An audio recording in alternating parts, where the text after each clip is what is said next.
Hermanos, ¿en qué consiste la verdadera grandeza de una persona?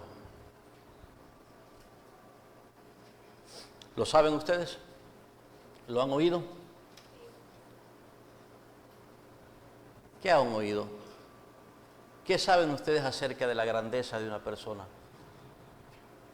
En la filosofía mundana, la grandeza de una persona consiste en una cosa.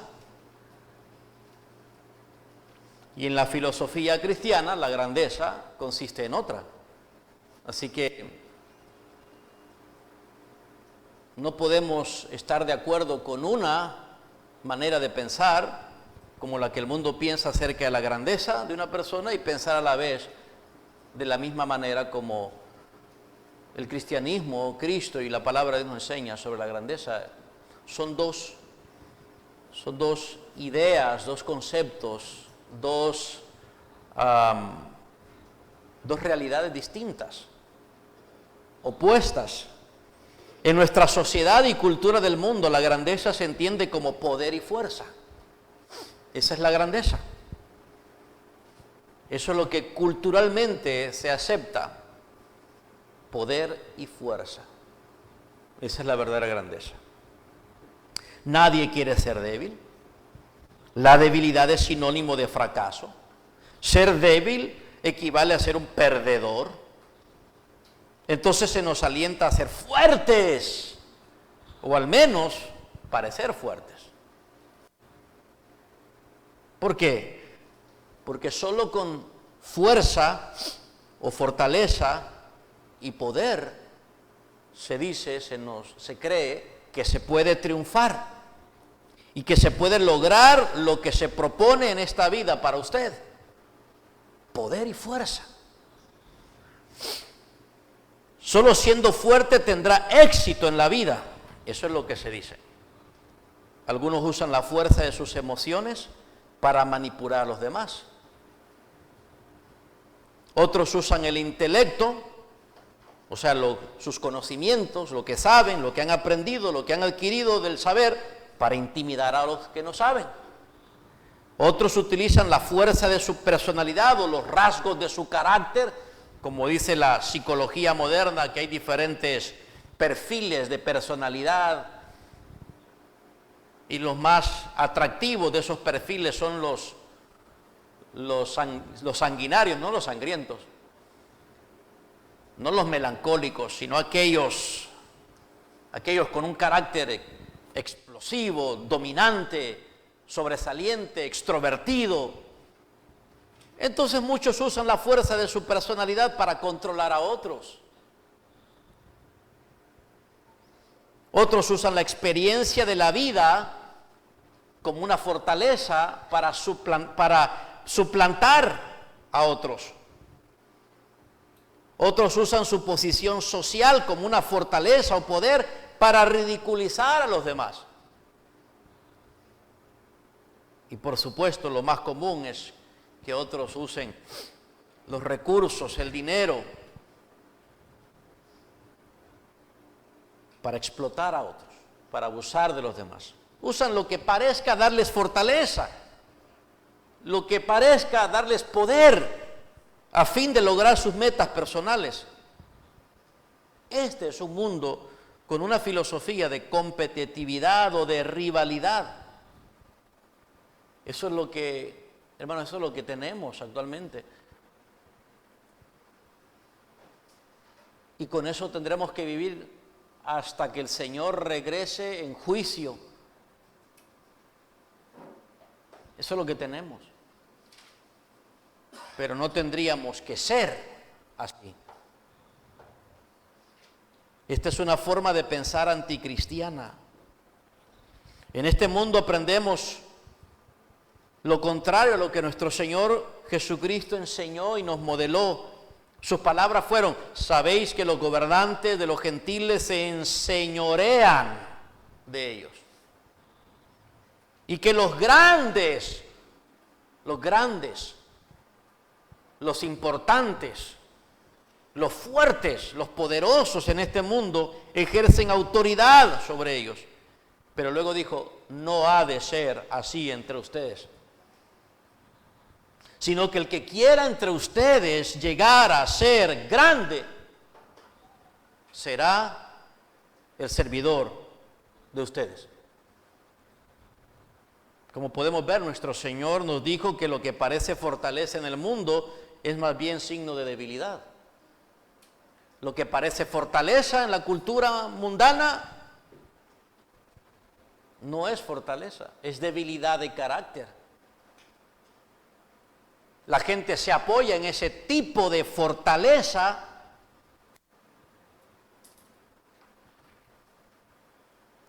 para poder lograr sus propósitos y fines personales. Jesús dijo que la verdadera grandeza se logra o se manifiesta cuando estamos dispuestos ¿a qué, hermanos? ¿A qué? A asumir una posición de debilidad que el mundo no quiere aceptar. ¿Cuál es esa posición de debilidad? ¿Cuál es, hermanos? La de servir. Eso es debilidad. O la de ser un siervo, eso es debilidad. Eso no se puede promover en un mundo posmoderno donde el hombre es el ser más importante, es donde el hombre ha alcanzado su máxima realización del pensamiento, de inventos. No se puede pensar eso. De hecho, ni siquiera habían, hermanos, hace 50 años atrás ya, imagínense cómo la cultura había moldeado la forma de pensar, incluso de los traductores. Como por ejemplo, nosotros tenemos esta Biblia, que es la traducción de la Biblia, de la palabra de Dios en el idioma. Este no es el idioma en que fue escrita la palabra de Dios. El Nuevo Testamento fue escrito por los apóstoles y colaboradores cercanos en el primer siglo, quienes hablaban y escribían en griego. Pero tenemos esta traducción, y saben ustedes que los traductores de la Biblia que usamos comúnmente, y toda la iglesia evangélica usa comúnmente, es la traducción de Reina, el ex sacerdote católico que se convirtió, es producto de la Reforma, se convirtió en un cristiano salvado por la fe, dejó el catolicismo en sus raíces de justificación por obras. Casiodoro de Reina la tradujo y la revisó, su trabajo lo revisó Cipriano de Valera. Pero saben ustedes que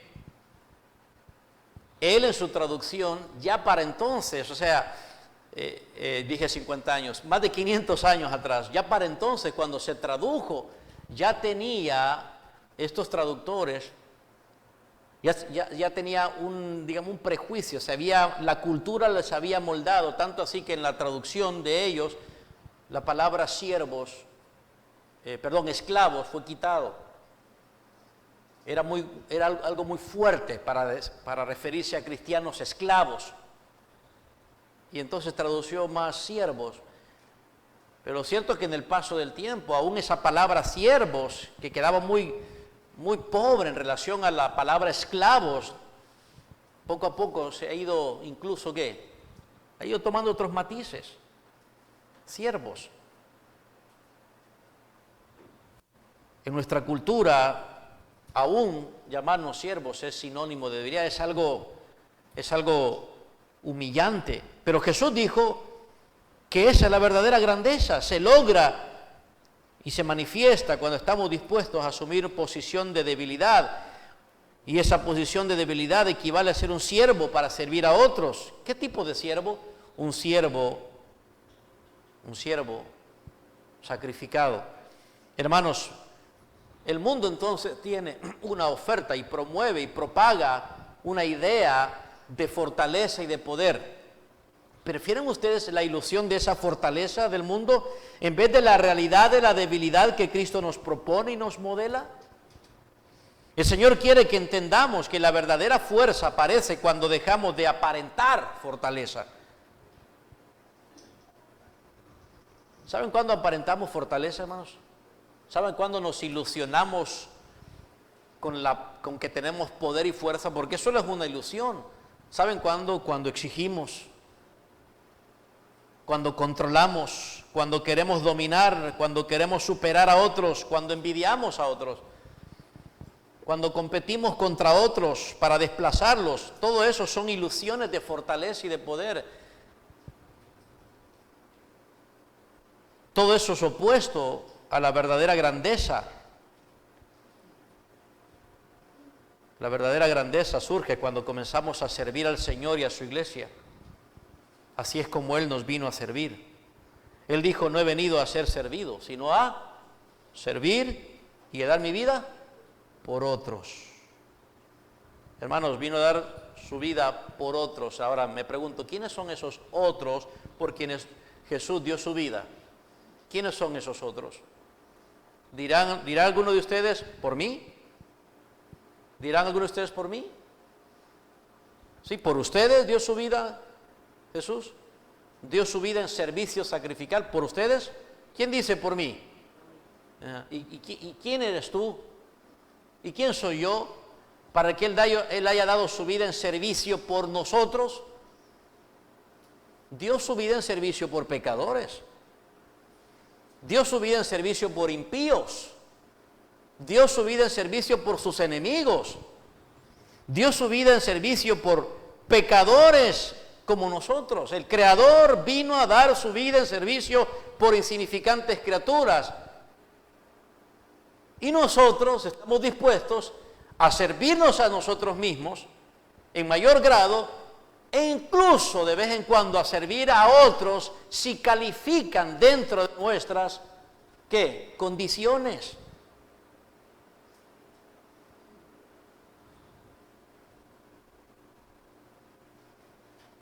Él vino a dar su vida.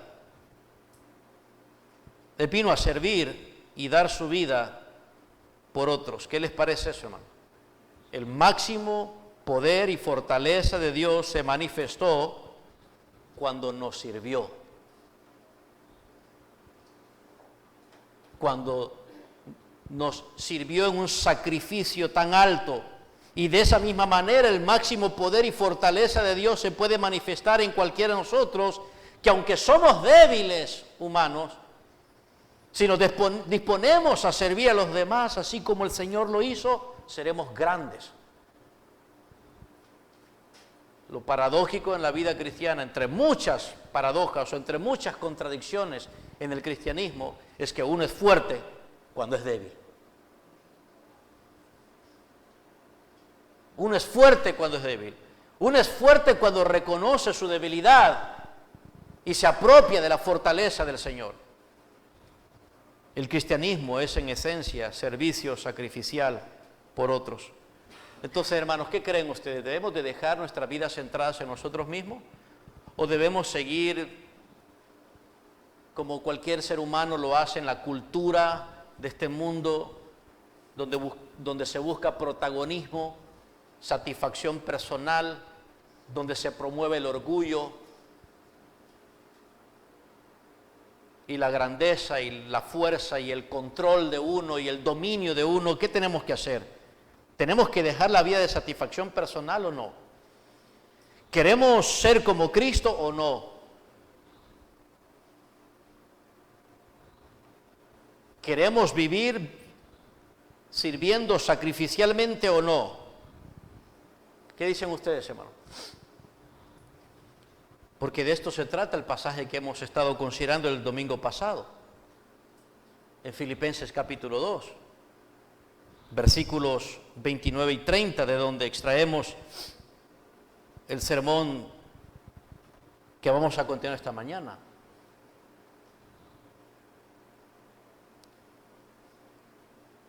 El Señor quiere que comencemos a servir sacrificialmente, no como el mundo lo hace, ni lo dice, sino como el Señor nos enseña y nos modela y nos demanda y nos motiva a hacerlo. Por favor, abran sus Biblias entonces.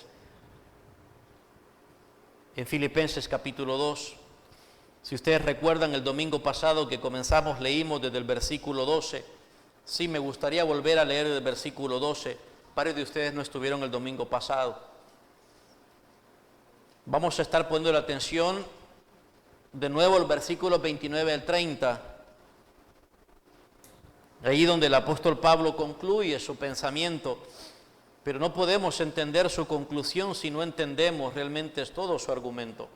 Así que siempre que querramos entender aquellas cosas importantes, donde se da la conclusión, donde se pone la atención a todo lo dicho, necesitamos siempre el contexto. Y el contexto siempre nos hace ir hacia atrás. Y lo más cercano a lo que tenemos aquí es desde el versículo 12. Dice así la palabra de Dios: por tanto, amados míos, como siempre habéis obedecido, no como en mi presencia solamente, sino mucho más ahora en mi ausencia, ocupaos en vuestra salvación con temor y temblor. Porque Dios es el que en vosotros produce así el querer como el hacer por su buena voluntad. Haced todo sin murmuraciones y contiendas,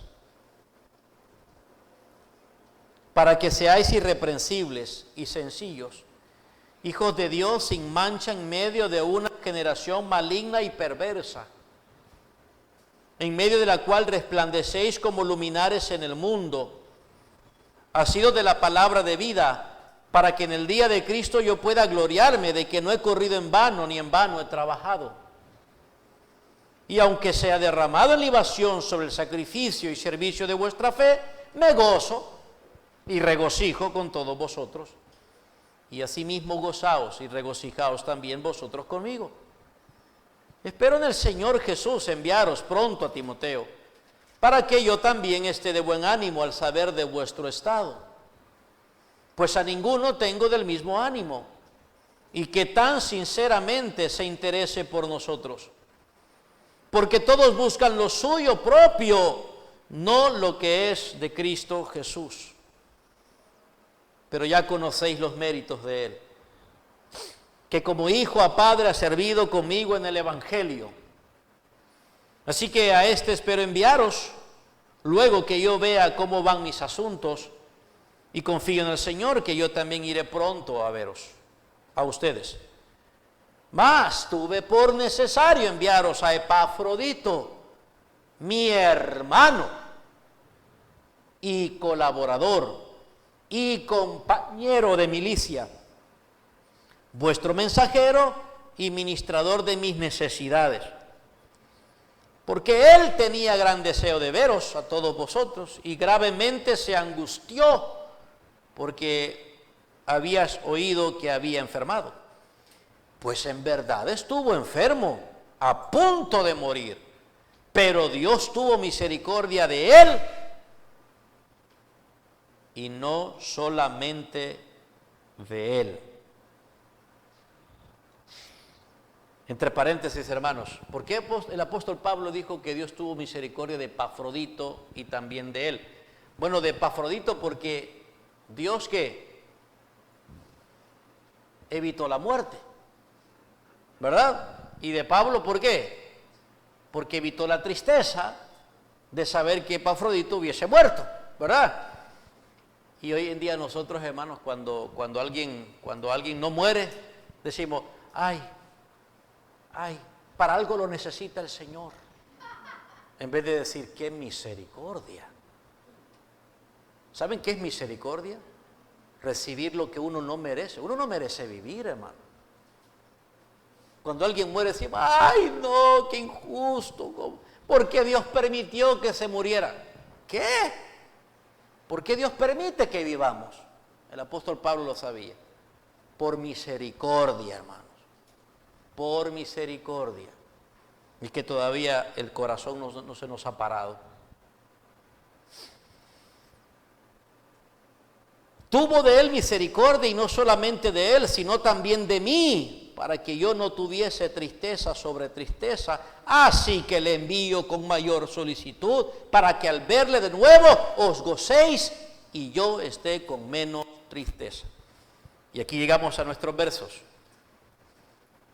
Juntos, hermanos, leamos. Recibidle pues en el Señor con todo gozo, y tened en estima a los que son como Él, porque por la obra de Cristo estuvo próximo a la muerte exponiendo su vida para suplir lo que faltaba en vuestro servicio por mí. Esa es la palabra de Dios. Es la palabra de Dios. Bien, esta mañana vamos a retomar nuestro sermón que comencé el domingo pasado, que yo he titulado Arriesgando todo por Cristo, a partir de esos versículos que hemos leído y puntualmente el versículo 29 al 30. ¿Me quieren acompañar a orar, por favor? Padre, inclinamos nuestros corazones, nuestros ojos delante de ti están para ver la pureza de tus pensamientos y ser convencidos con la verdad de tu palabra. Señor, no es un esfuerzo fácil, de veras que no es una experiencia para todos gustosa. Necesitamos, oh Dios, de tu misericordia. Necesitamos, oh Dios, de tu asistencia. Necesitamos, oh Dios, de que tú en este momento te conviertas en el conquistador de corazones con tierra dura, de piedra. Necesitamos que tú, Señor, alumbres con tu luz en corazones de oscuridad. Necesitamos que tú, Señor, derribes con las armas poderosas que tú tienes en tus manos, derribes los pensamientos orgullosos, altivos, esos razonamientos necios que tenemos y que durante toda esta semana han estado presentes en nosotros y nos hemos sentido bien. No queremos sentirnos bien con el pecado, no queremos sentirnos bien, Dios, con los deseos de la carne, con la maldad, con lo que un hombre común y corriente se siente feliz. Queremos sentir gozo y bienaventuranza como pobres en espíritu, que reconocemos que solo en ti está la riqueza, el poder y la bendición a través de tu palabra. Ayúdanos a cada uno de nosotros, oh Dios, por favor. Asístenos a cada uno de nosotros. Conduce, Señor, nuestra capacidad de pensamiento hacia tu palabra, discernir para ser convencidos, para caer postrados con una respuesta de fe, para escuchar a tu Hijo hablando, llamándonos a confiar en Él, a entregarnos a Él, a vivir por Él. Así que, oh Dios, ten misericordia de nosotros y danos a conocer tu verdad. Queremos comerla, queremos beberla, queremos nutrirnos, queremos ser cambiados y transformados de verdad en nuestro interior. Por Jesucristo te lo pedimos. Amén y amén. Bueno, los cristianos de Filipos, es decir, aquellos a quienes el apóstol Pablo le escribió esta carta, que se llaman los filipenses, estos cristianos se encontraban en una ciudad bajo influencia cultural griega y romana. Los últimos dos imperios de aquella época que habían sido dominantes. Ambas culturas, tanto la griega como la romana, pregonaban y fomentaban en aquel tiempo una filosofía de vida de orgullo personal. Los filipenses estaban acostumbrados a aceptar como algo bueno y de virtud ser personas orgullosas.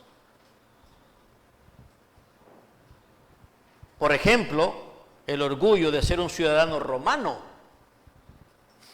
Filipos era considerada una capital del imperio en miniatura. Era una ciudad privilegiada. Los ciudadanos de la ciudad de Filipos tenían un estilo de vida muy jactancioso. ¿Por qué? Porque su misma ciudadanía romana, lo que representaba esa ciudad, les daba a ellos un sentido de orgullo. Ellos se sentían con mucha dignidad y valor por pertenecer a Filipos. Y ante esa noción y cultura e idea, el mismo apóstol Pablo es intencional cuando hace el contraste en Filipenses capítulo 3, versículo 20, cuando él dice que la ciudadanía cristiana es superior a cualquier ciudadanía, incluso la romana, que les hacía sentir muy orgullosos. En versículo 20 el apóstol Pablo dijo, mas nuestra ciudadanía está en los cielos. La ciudadanía cristiana supera la ciudadanía terrenal y temporal. Años después, esa ciudad muy respetable, de mucho orgullo, la ciudad de Filipos, años después, vino a caer en quiebra, dejó de ser lo que antes fue. Y es que eso siempre va a ocurrir, hermano. La gloria es temporal. Entonces aquellos filipenses habían crecido bajo esa influencia cultural, filosófica, tanto romana como griega. Estaba el orgullo no solamente de ser un ciudadano romano, sino el orgullo de pertenecer a una ciudad de origen griego. Cualquier persona en esa ciudad de Filipos se identificaba orgullosamente con el legado histórico de poder y de realeza. ¿Saben por qué? Porque esa ciudad de Filipos fue fundada por el padre del gran emperador griego Alejandro. Así que esa ciudad tenía historia, tenía un trasfondo de poder, tenía un trasfondo de ¿cómo se llama? De familia, de familia real. Así que era una de las principales fortalezas en el mundo de los filipenses. Ser orgullosos, ser vanagloriosos. Ellos pensaban que tenían razones para sentirse superiores a los demás.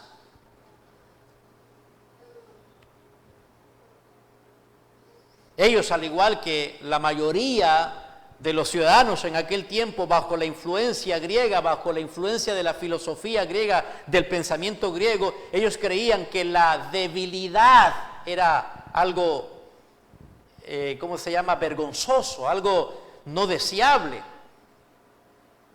Por eso es que la mayoría de las personas en aquella época, en las ciudades griegas, cuando el apóstol Pablo llegaba, ¿qué miraban en el apóstol Pablo cuando llegaba? ¿Qué poder, qué fuerza miraban en ese hombre que incluso afirma y no lo esconde, sino que admite que cuando llegó, por ejemplo, a la ciudad de Corinto, una ciudad puramente griega, llegó con temor y debilidad? Los corintios, la iglesia en Corinto estaba tan atestada, tan controlada, casi dominada por la filosofía griega mundana, que incluso comparaban al apóstol Pablo con esos superapóstoles, con esos superpredicadores, con esos superhombres. Y cuando miraban al apóstol Pablo decían, ¿qué podemos esperar de ese debilucho? Ese es un débil. Si este fuera de Dios, si este viniera de Dios, no le pasarían las cosas que le pasan. Miren qué macaneado, miren ese rostro todo golpeado, casi desfigurado. Miren cómo camina todo enclenque y doblado de tanto golpe. ¡Qué debilidad! Los griegos se envanecían por el poder y la fuerza, la posición. Eso es lo que les daba de orgullo. En cambio, la debilidad era repudiada por ellos, era rechazada. Muchos de los filósofos de aquella época presentaban la humildad incluso como la peor de las debilidades humanas, algo que solo puede ser comparado con la vida irracional y animal, así es como algunos decían. Y esa era la influencia mental que tenían aquellos cristianos de aquella época. Así que cuando el apóstol Pablo les escribió a este grupo de cristianos en Filipos, este era un asunto de mucha preocupación al apóstol Pablo. Había una mala influencia de la filosofía del mundo dentro de la iglesia. Es decir, habían algunos cristianos mal influenciados aún por una cultura de orgullo. Y lo demostraban. ¿Cómo lo demostraban, hermanos? Algunos de ellos. ¿Cómo lo demostraban? Haciendo cada cosa que hacían por interés personal. Sus motivaciones eran egoístas. Sus motivaciones eran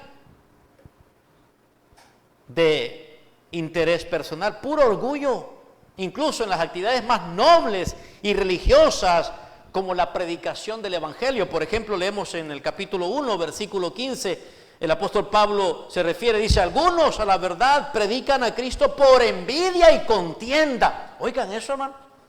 Predicar la palabra de Dios, algo tan noble, una actividad tan honrosa, tan pura. La actividad más gloriosa de la que un hombre podría participar es tener las palabras de Dios en su boca y soltarlas. Anunciar un mensaje tan reconciliador con Dios, tan poderoso para salvar como el Evangelio. Y dice, sin embargo, ¿qué cosa, hermano? Algunos predican a Cristo por envidia y contienda. ¿Se dan cuenta de eso, hermanos? Donde hay orgullo y vanagloria no tratada de forma creciente, dominante, controladora, cualquier actividad, por muy noble y buena que parezca, va a quedar como, hermano, corrompida. Y mire el versículo 16, los unos anuncian a Cristo por contención. Anunciar a Cristo por contención, no sinceramente. ¿Por qué? ¿Qué estaba pasando, hermano? Influencia mundana, forma de pensamiento mundano, filosofía humana. O, como diría Santiago, filosofía o idea o pensamiento diabólico, sabiduría diabólica. Porque la sabiduría diabólica, de acuerdo a Santiago y toda la palabra de Dios, ¿qué es? Es como, hermanos, jactanciosa.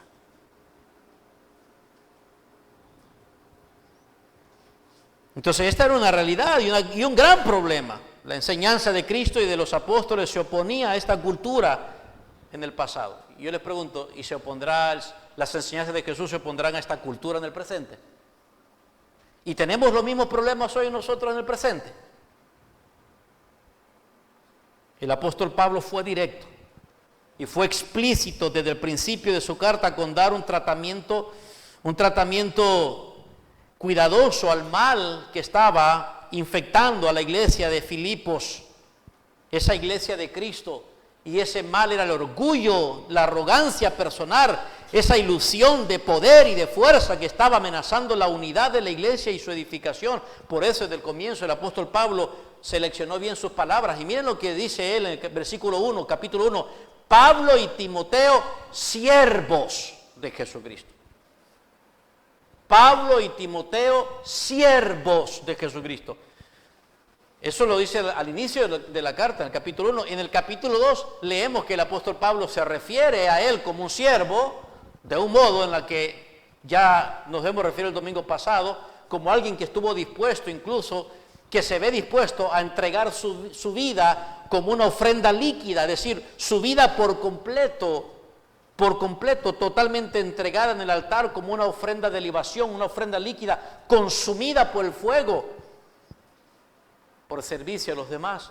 Timoteo, siervo de Jesucristo, nos habla de Timoteo, que es uno de los pocos que él conoce, que vive por los intereses de Cristo y no por los intereses propios, como todos lo hacen en una humanidad caída. Pablo y Timoteo, siervos de Jesucristo. La palabra siervos es doulos, esclavos, la más baja categoría de lo que en aquella época un ser humano podía ser calificado. Esclavo. Sumiso a otros.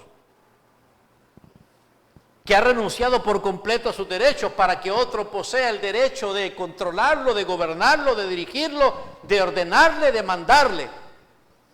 Incluso un esclavo en aquella época aceptaba que su amo tenía el derecho de su vida, que le pertenecía, y que podía vivir como hasta cuando le placiera a su amo. Siervo. Yo creo que el apóstol Pablo hubiese comenzado esta carta para tratar. ¿Cómo hubieran tratado ustedes el orgullo, hermanos? ¿Cómo hubieran tratado ustedes la arrogancia en una asamblea de cristianos si hubieran sido el apóstol Pablo? Pablo, superapóstol más que ustedes. ¿verdad? Pablo, con el poder de los milagros y las señales prodigiosas, ¿verdad? O sea, hacer alarde, ¿no es cierto? Pero no, la mejor manera de tratar con el orgullo es su antítesis, o sea, lo opuesto al orgullo es la humildad, y así es como el apóstol Pablo propone la humildad como remedio para la infección en una iglesia que está sufriendo de la desunión por causa del orgullo, de la arrogancia, de la jactancia, de la soberbia,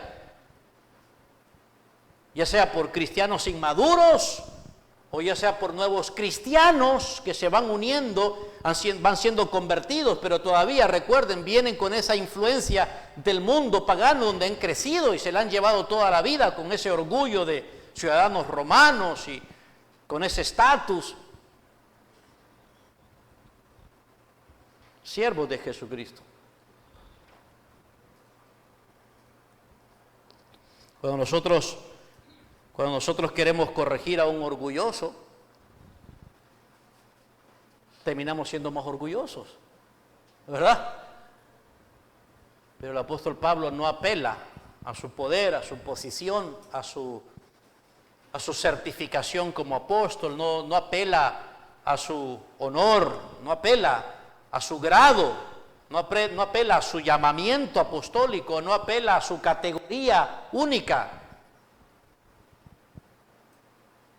sino a lo más despreciable de la época. Siervos. A ver cuándo y en qué día algunos de ustedes se saludan o saluda algo y dice, hola, ¿qué tal? Marco, esclavo. A ver cuándo, Marco, esclavo. A ver cuándo, Roberto, esclavo. Así, pero hasta con orgullo, esclavo suyo. A ver cuándo, hermano. Pablo y Timoteo, esclavos de Jesucristo. Yo digo esto porque Marco y Roberto casi siempre están diciendo siervos. ¿Cómo estamos nosotros, hermanos, en la iglesia con este mal? ¿Padecemos también de esta infección maligna de orgullo y de satisfacción personal? Bueno, yo espero que en la medida en que vayamos entendiendo esto, vayamos evaluándonos a la luz de la palabra de Dios. Bien, después de haber leído el pasaje, entonces, ¿qué estamos aprendiendo en estos dos versículos dentro de este contexto? Lo que estamos aprendiendo es que la edificación de la iglesia de Cristo requiere de cristianos dedicados a sacrificarse por los demás. La edificación de la iglesia de Cristo requiere de cristianos dedicados a sacrificarse por los demás. Eso es lo que creo que el apóstol Pablo trata de comunicar en su conclusión a la luz de todo lo que viene diciendo. Y concluye el versículo 29 cuando dice, recibirle pues a Epafrodito en el Señor con todo gozo y tener en estima a los que son como él, porque por la obra de Cristo estuvo próximo a la muerte, exponiendo su vida para suplir lo que faltaba en vuestro servicio por mí.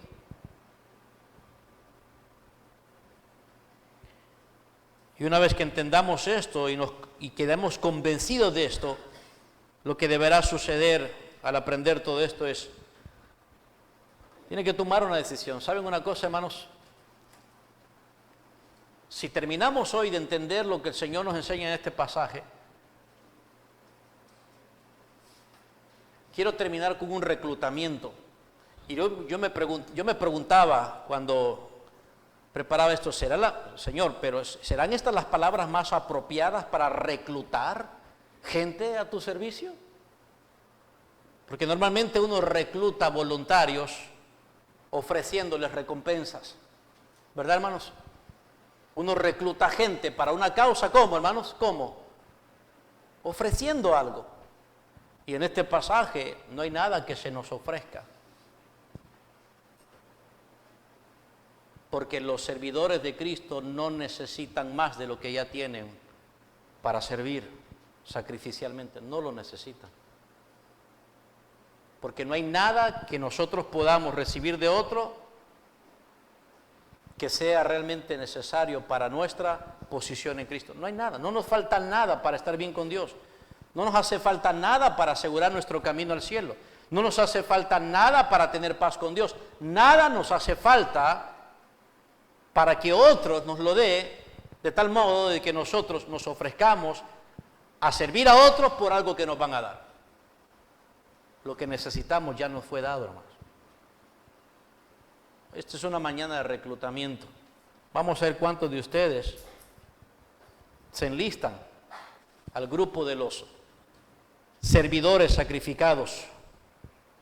Ser un cristiano dispuesto a arriesgar todo por la causa de Cristo, como Epafrodito, hermanos, como Pablo, como Timoteo, como el mismo Salvador nuestro.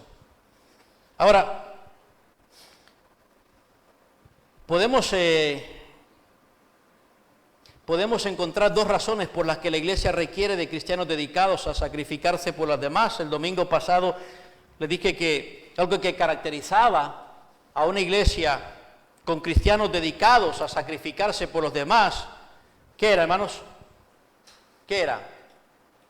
Lo valioso que eran esos cristianos. Entonces, una razón por la que la iglesia requiere de cristianos dedicados a sacrificarse por los demás es porque son muy valiosos por el servicio humilde, son bien valiosos debido a su servicio humilde. Y eso lo aprendemos en el versículo 29 que el domingo pasado se los pude explicar. Recibirle pues en el Señor.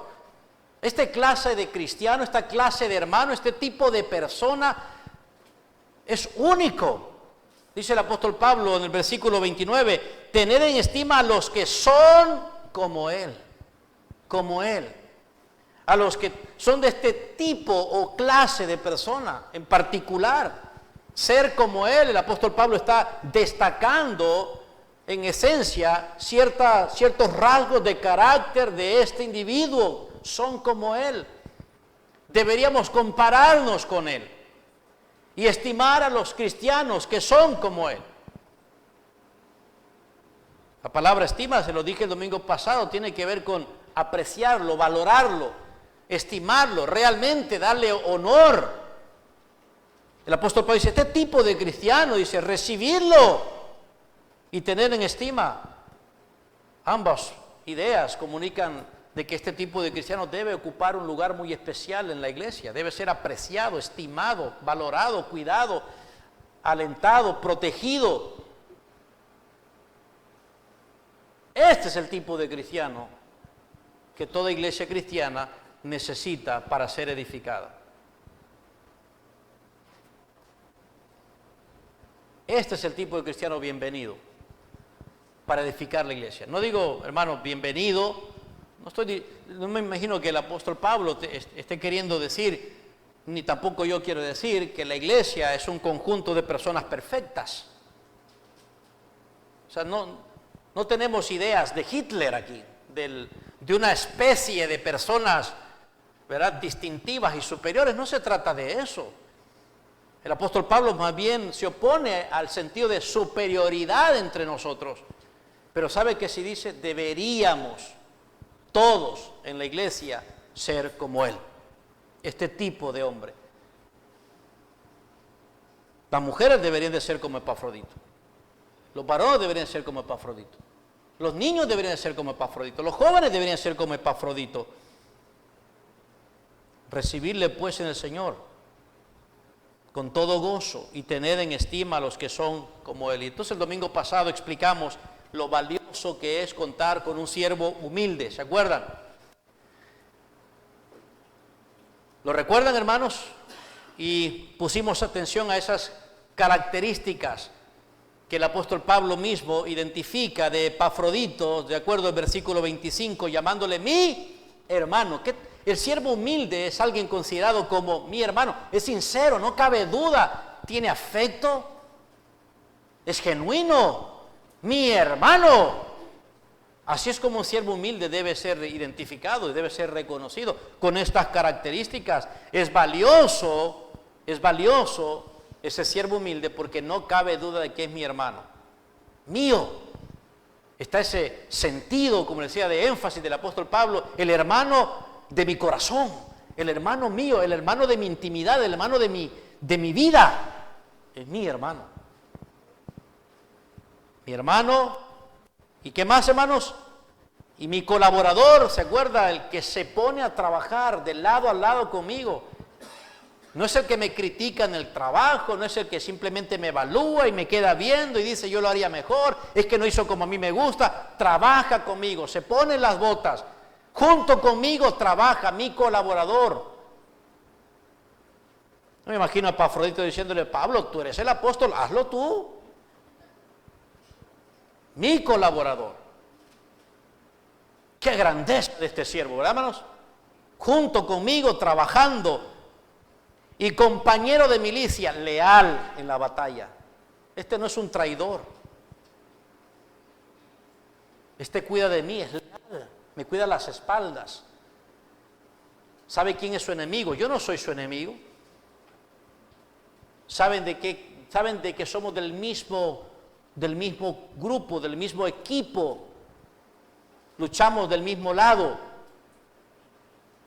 Este no participa con el enemigo para debilitarme, es compañero de milicia, pelea conmigo, batalla conmigo, se junta conmigo. Si veo un enemigo que viene, como los compañeros de milicia, sí, hermanitos, se cuidan las espaldas. Si ven que un enemigo viene de frente, pues de frente lo enfrenta. Si viene por detrás, pues se da la vuelta y lo enfrenta. Este es el tipo de cristiano, de siervo, humilde, valioso en la iglesia. O hermanos, ustedes quisieran tener otro tipo de cristiano que este. ¿Ah? ¿Qué les gustaría más a ustedes, hermanos?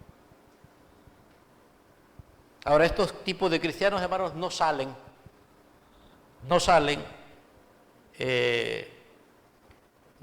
de un cuarto de frío, no salen de una máquina, hermanitos, no salen de ahí.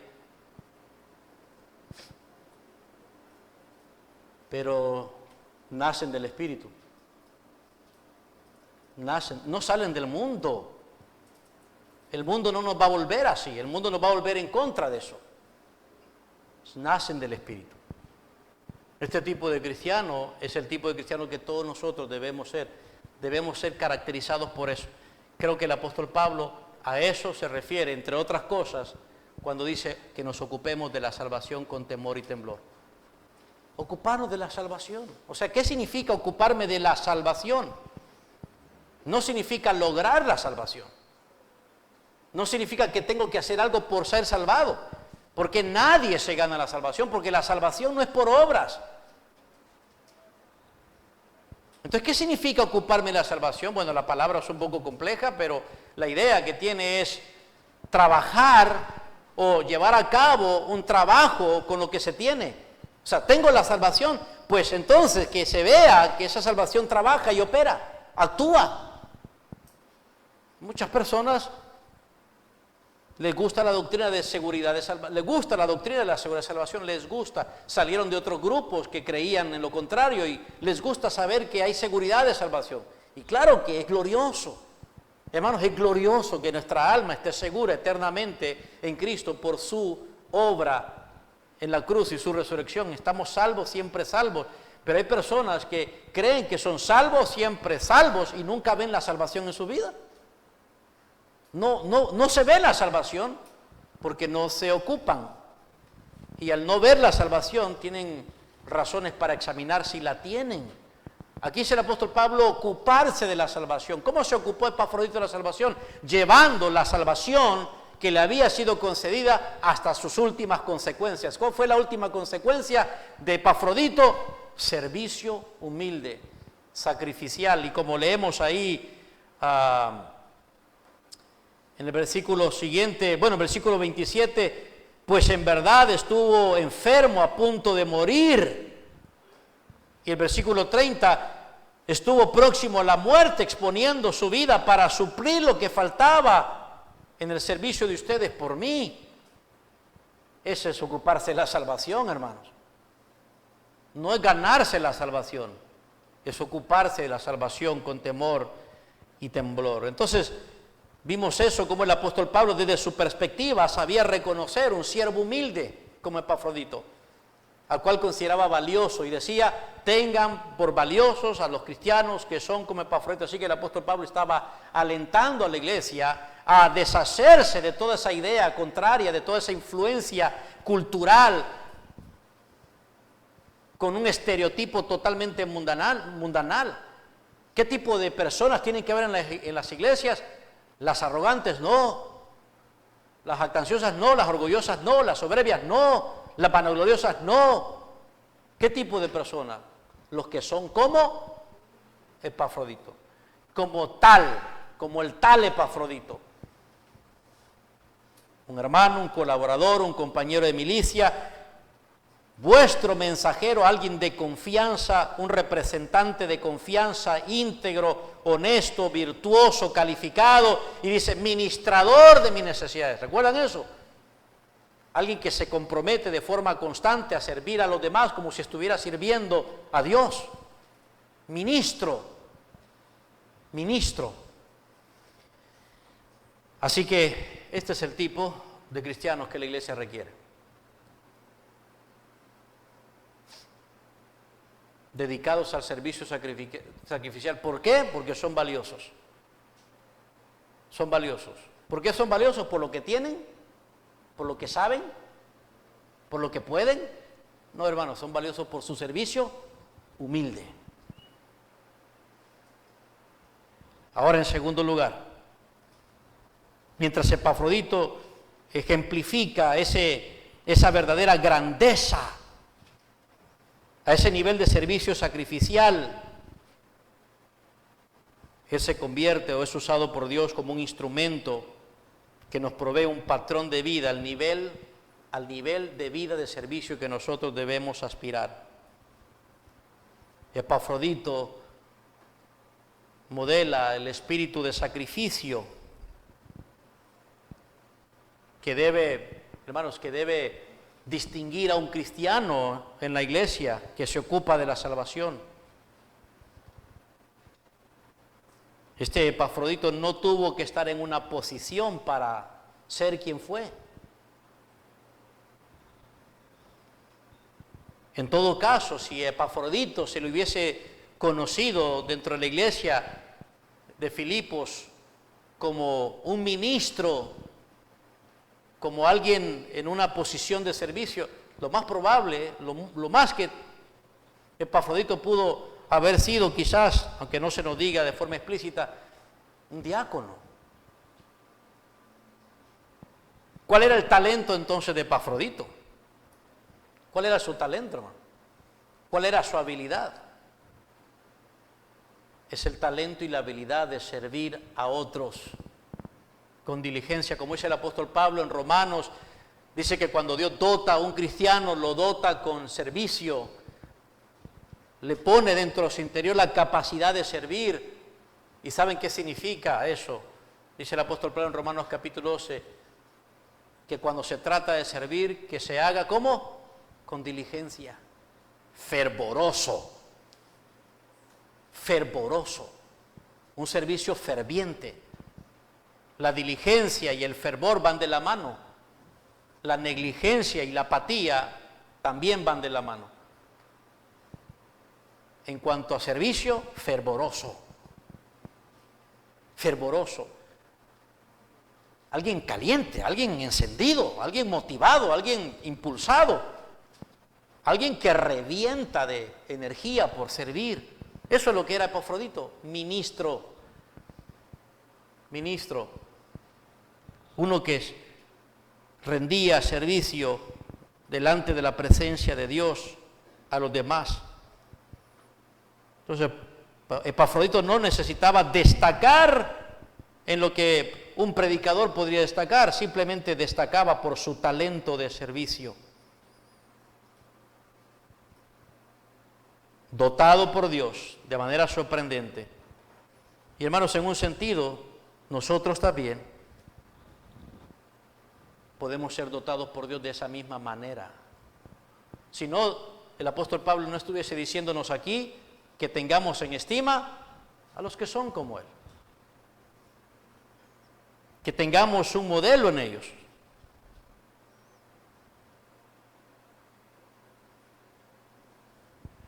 Ahora, la segunda entonces razón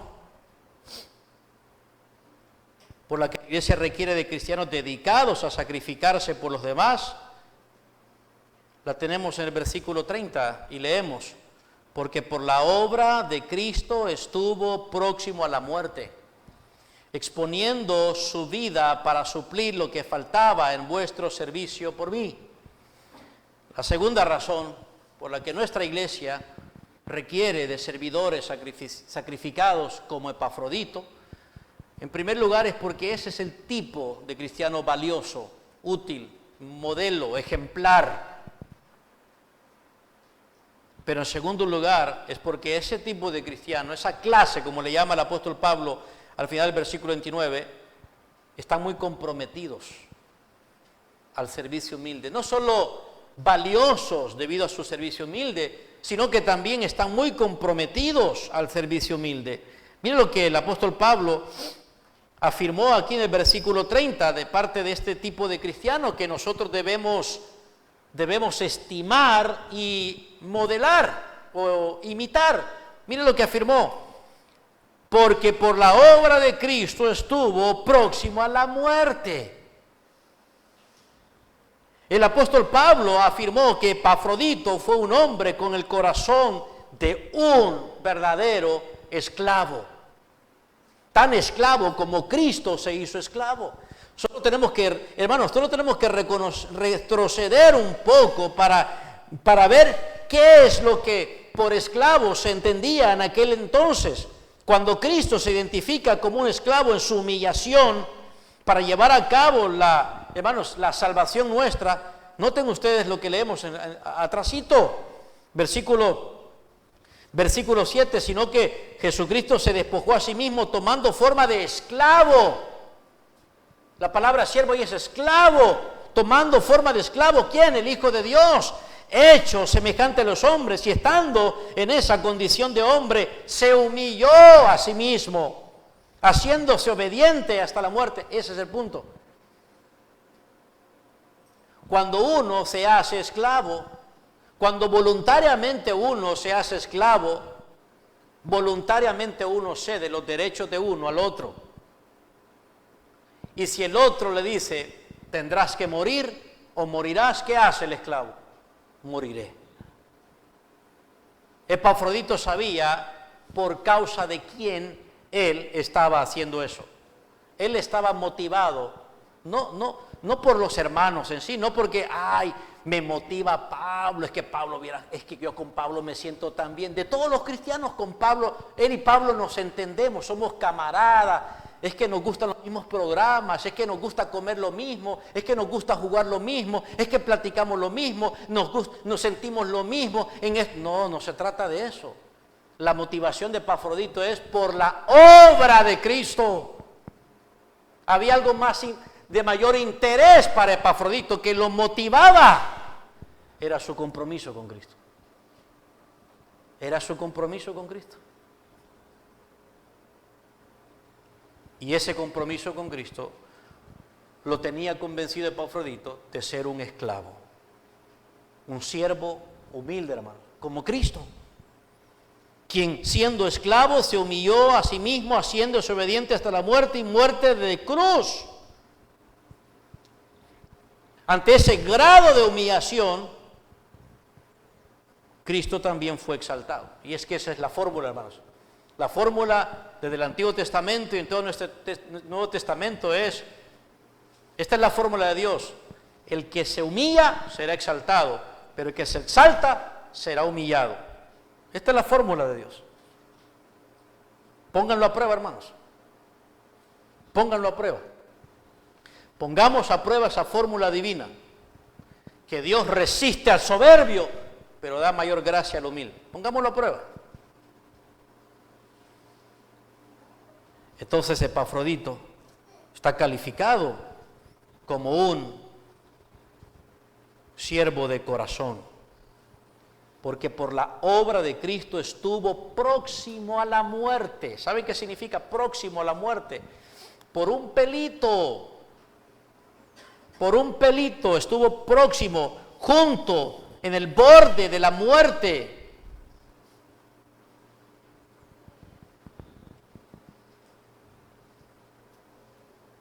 todo eso, todos los riesgos que él corrió, todos los riesgos que él asumió, no lo hizo motivado por lo que Pablo le podía dar o por lo que los filipenses le podían dar a él si cumplía su servicio. Lo hizo, dice aquí la palabra. ¿Por qué, hermanos? Por la obra de Cristo. Por causa de, motivado por la obra de Cristo. Y me llama la atención la palabra obra. Y esta es la clave aquí, hermanos, porque está hablando de la motivación.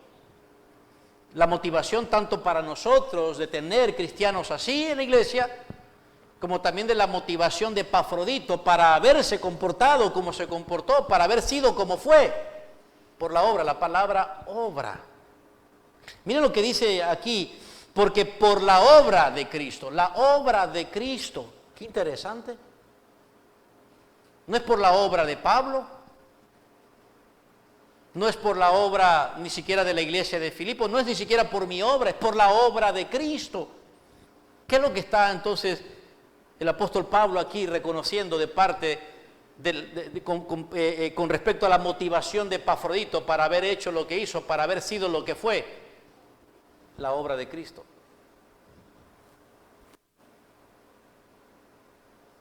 Esto significa que Epafrodito estaba motivado en su servicio humilde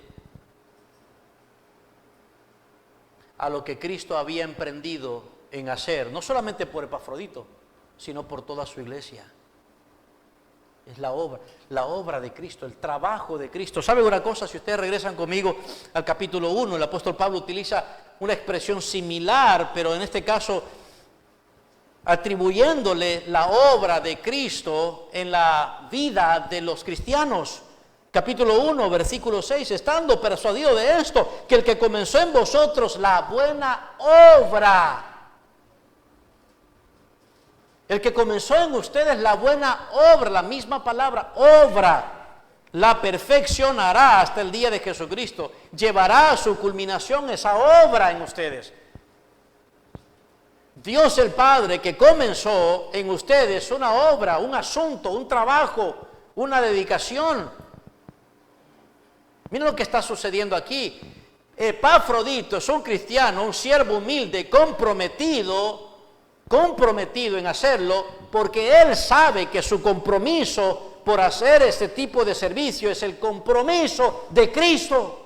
Es Cristo que está fluyendo y obrando y manifestándose a través de Epafrodito. Esta es la obra de Cristo. Es Cristo quien se está ocupando de Pablo. Es Cristo quien se ocupa de la iglesia. Es el Señor de la iglesia actuando. Es el que dice aquí, hermanos, ¿qué cosa? Perfeccionará. El que comenzó en vosotros la buena obra la va a terminar, la va a acabar. Dice Pablo, este tipo de cristiano no es otro que un reflejo del compromiso de Cristo con la obra. Esta no es la obra de Epafrodito, esta no es la obra de Pablo, esta es la obra de Cristo. Y Cristo tiene un trabajo. El Señor Jesucristo se ha empeñado con un trabajo. ¿Y cuál es su trabajo primordial con la iglesia, hermanos? ¿Cuál es? Él lo anticipó aún antes de que la iglesia existiera. Él lo anticipó. Y nosotros hemos venido aprendiendo de esto por mucho tiempo atrás. ¿Cuál es su tarea? ¿Cuál es su obra? ¿Cuál es su trabajo? ¿Cuál es el asunto? ¿Cuál es la misión del Hijo de Dios? ¿Cuál es, hermanos? ¿Cuál es?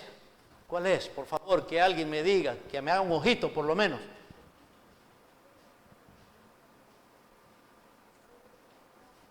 Y yo edificaré mi iglesia. Y las puertas de la muerte no prevalecerán contra ella. Edificar su iglesia. Y Epafrodito es uno de esos tipos de cristianos de gran estima porque están comprometidos con el mismo compromiso del Hijo de Dios. ¿Por qué estuvo dispuesto a sacrificar su vida Epafrodito en beneficio de Pablo? ¿Por qué Epafrodito llegó hasta donde llegó, hizo lo que hizo, sirvió como sirvió? ¿Por qué, hermanos? ¿Por qué? ¿Por el valor de Pablo? ¿Por la recompensa de Pablo? por la obra de Cristo. Lo que lo motivó fue el trabajo de Cristo, tanto en él como en la iglesia, el compromiso del Hijo de Dios por su iglesia. Eso lo motivó. El único interés entonces de Epafrodito de hacer lo que hizo fue el mismo interés del Salvador.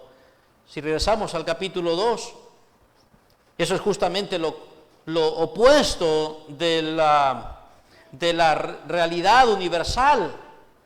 En el capítulo 2, refiriéndose no solamente a Epafrodito, sino Timoteo tiene la misma esencia de compromiso, porque leemos en el versículo 20, pues a ninguno tengo del mismo ánimo, hablando de Timoteo, y que tan sinceramente se interese por ustedes, porque todos buscan lo suyo propio, no lo que es, ¿de quién?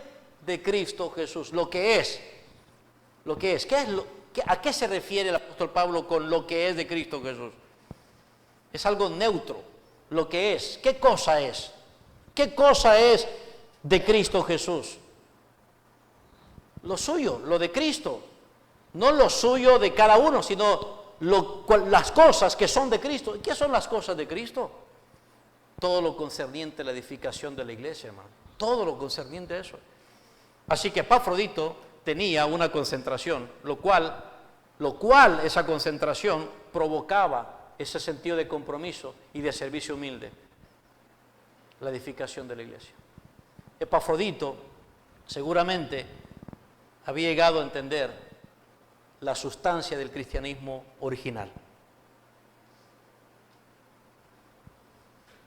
Y de algún modo el apóstol Pablo refuerza este testimonio que afirma acerca de Epafrodito con su misma experiencia, con su misma realidad. Si regresan conmigo a Filipenses capítulo 1, algo similar está ocurriendo también algo similar ha ocurrido también en el pensamiento de Pablo y en el estilo de vida de Pablo, que Epafrodito de algún modo había llegado a aprender de Pablo. Fíjese, capítulo 1.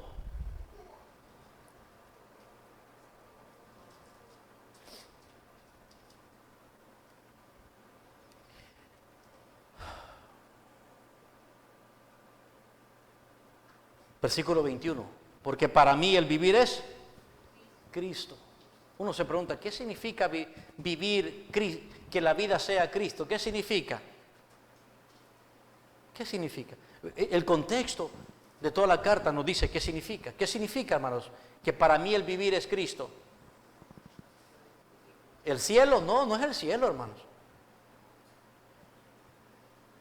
Vivir es Cristo. Sus intereses. Para mí el vivir es los intereses de Cristo. Para mí el vivir es la obra de Cristo. Para mí el vivir es la edificación de la obra de Cristo. Ese es el vivir. ¿Cómo sabemos eso? Bueno, a continuación los siguientes versículos lo dejan en claro. Cuando dice, porque para mí el vivir es Cristo y el morir es ganancia. Mas si el vivir en la carne resulta para mí en beneficio de la obra. Ahí está de nuevo. De la obra. ¿Por qué Epafrodito, hermanos? ¿Por qué Epafrodito estuvo dispuesto a cumplir un servicio humilde en favor del apóstol Pablo? ¿Por qué, hermanos? Por la obra de Cristo. ¿A qué llama la obra de Cristo aquí el apóstol Pablo? ¿A qué obra se refiere, hermanos?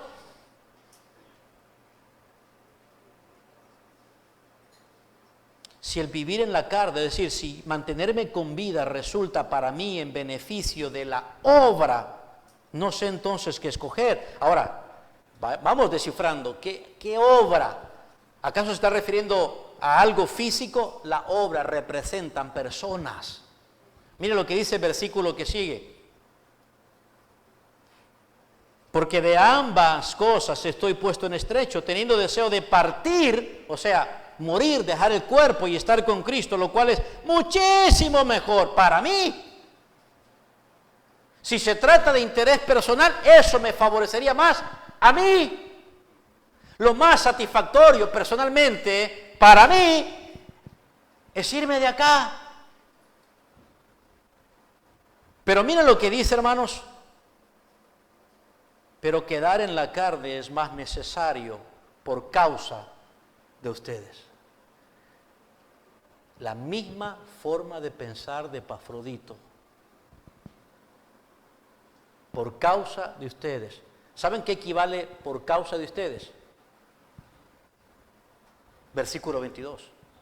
Equivale a beneficio de la obra. Ese es el paralelo, hermanos. La obra de Cristo son ustedes, soy yo, somos todos nosotros. ¿Lo entienden, hermanos? ¿Lo entienden, hermanos? Esa es la obra a la que el apóstol Pablo pudo decir que dar en la carne es más necesario por causa de vosotros, y confiando en esto sé que quedaré, que aún permaneceré con todos ustedes para el provecho de ustedes y el gozo de la fe. Esa es la obra, hermanos. Tú te preguntas, ¿cuál es la obra de Cristo? ¿Cuál es la obra de Cristo? La obra de Cristo son sus hermanos. La obra de Cristo son los hijos de Dios. La obra de Cristo es la iglesia. La obra de Cristo son los cristianos. La obra de Cristo es la misma obra de Cristo que Él dice que va a perfeccionar hasta el día mismo final. A esa obra es que estamos, en esa obra es que estamos involucrados. A esa obra es que tenemos que entregarnos, como Epafrodito lo hizo. Ese debe ser nuestra motivación, un compromiso con el compromiso de Cristo. Así que regresando al versículo 30, porque por la obra de Cristo, ¿entienden entonces lo que él tenía en mente con la obra de Cristo, hermanos? ¿Se imaginan Epafrodito pensar, ay, que Cristo, yo le pido a Jesús que obre? Como dice el apóstol Pablo, el mismo que comenzó la buena obra, él la va a terminar. Yo me voy a quedar pasivo, sin hacer nada, porque Cristo va a llevar a cabo la obra. No, hermanos. Saber del compromiso que tiene el Hijo de Dios por edificar su iglesia me hace a mí asumir un compromiso participante de la edificación de esa obra. Y esa obra no es otra cosa que personas, buscar el provecho. Entonces, cuando Epafrodito hizo lo que hizo, lo hizo por el interés de Jesús, por el provecho de los demás, se negó a sí mismo, renunció a todo. Epafrodito estuvo dispuesto a arriesgarlo todo. Mira lo que dice versículo 30, próximo a la muerte, y explica, ¿a qué te refieres, Pablo, con próximo a la muerte? Exponiendo su vida, arriesgando, literalmente la palabra exponer es ponerla para el riesgo, fue un arriesgador para suplir lo que faltaba en vuestro servicio para mí. Saben, hermanos, mucho de esto se vio en el primer siglo. La mayoría de los cristianos del primer siglo eran arriesgadores, se arriesgaban por otros cristianos. Cuando la persecución romana se puso todavía más caliente, más feroz, de perseguir cristianos, estos cristianos arriesgaban todo por otros hermanos. Incluso muchos de aquellos cristianos arriesgaron su vida por cristianos muertos. ¿Sabían ustedes eso? Tan pronto como un cristiano era quemado y solo quedaba un desperdicio de ese cuerpo calcinado, o tan pronto como un cristiano era matado por los soldados romanos y dejado tirado como un animal sin sepultura, porque los romanos no daban sepultura a los cristianos. En su orgullo y su ceguera y su soberbia, tomaban a los cristianos como animales o menos que animales. ¿Y saben qué hacían los cristianos, hermanos? Cuando miraban que un hermano cristiano moría, corrían tras ese cuerpo muerto, aunque eso los expusiera a morir. No estaban salvando a nadie, pero amaban tanto a aquel hermano que se había ido que querían darle una sepultura digna a su cuerpo. Ese es arriesgarla. Eso es arriesgar la vida, hermanos. Arriesgar la vida por los hermanos que viven, arriesgaríamos la vida por los hermanos que mueren.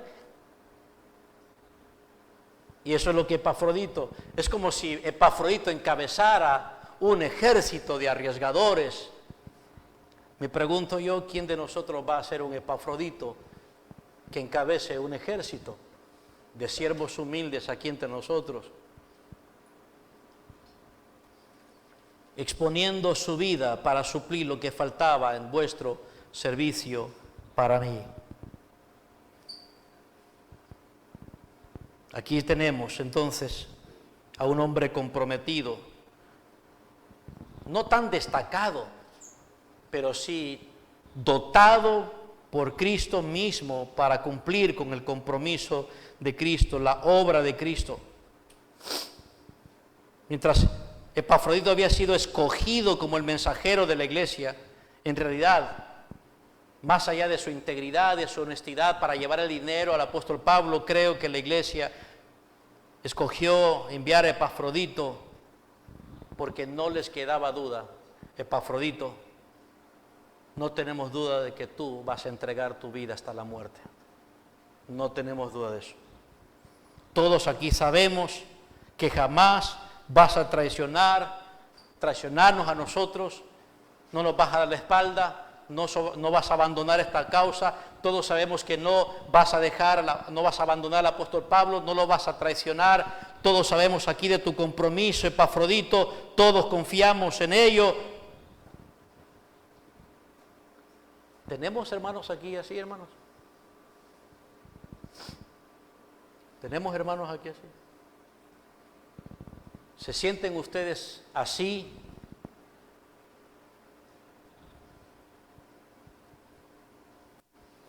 ¿Qué obra? ¿Qué presencia del Señor ahí? Cuando un siervo humilde está tan comprometido, ¿saben qué, hermanos? Tan comprometido por la obra de Cristo, ¿saben qué? Lo arriesga todo, y para arriesgarlo todo hay que ser valiente. Y Epafrodito se llenó de valentía,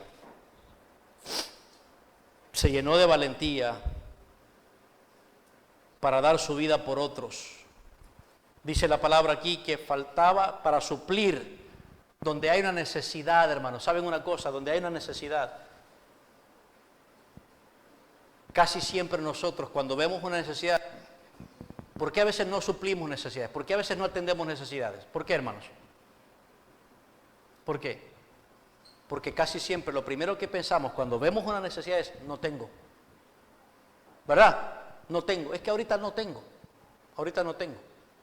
No puedo, ¿verdad? No puedo porque no tengo, no puedo, ¿verdad, hermano?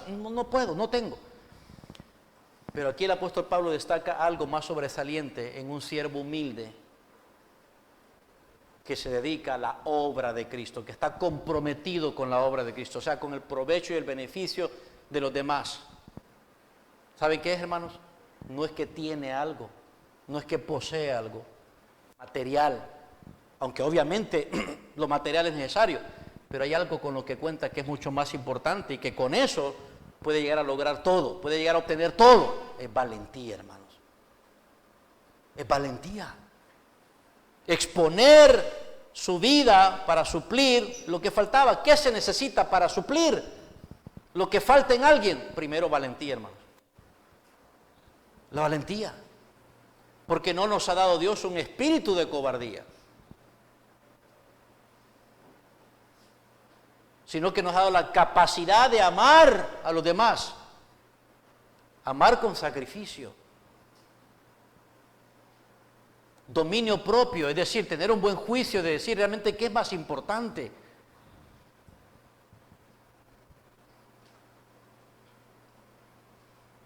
Epafrodito no llegó a donde Pablo diciendo, Pablo, de la que me salvé. Ay, no, no sé qué estaba pensando Pablo cuando mire, ¿se acuerdan que les mostré la distancia que tuvo que recorrer primero de aquí hasta allá y de aquí iba a regresar, deseaba regresar, aunque eso fuera peligroso, pero lo que fue primero, Epafrodito estaba, cuando llegó donde Pablo, Pablo, no sé qué rollo me metí, no vuelvo a hacer esto, qué locura, Pablo. No, nunca.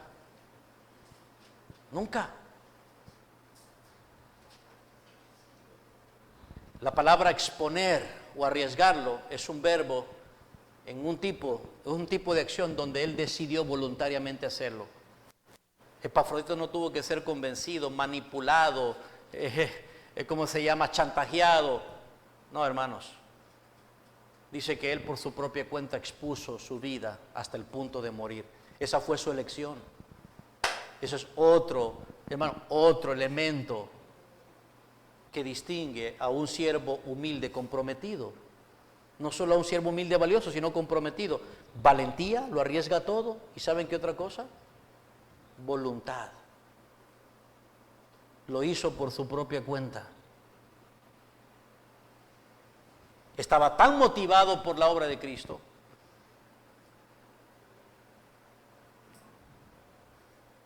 Estaba lleno de tanta valentía